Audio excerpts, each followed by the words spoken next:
আইডিএসসি পরিবর্তনের পথে বাংলাদেশ।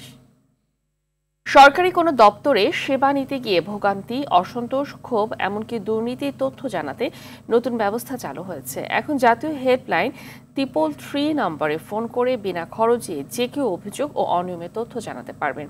এতদিন অভিযোগ প্রতিকারের ব্যবস্থা জিআরএস এর অধীনে অনলাইনে ও অ্যাপের মাধ্যমে অভিযোগ জানানো যেত। এখন নতুন সিস্টেমে ফোন করেও যে কেউ অভিযোগ জানাতে পারবেন।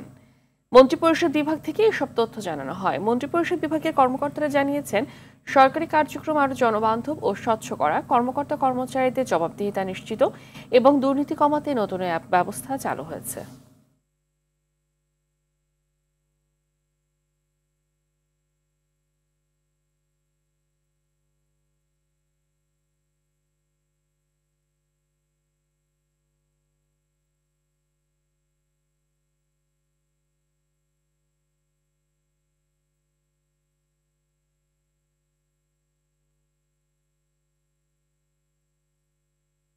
এবার আন্তর্জাতিক সংবাদ।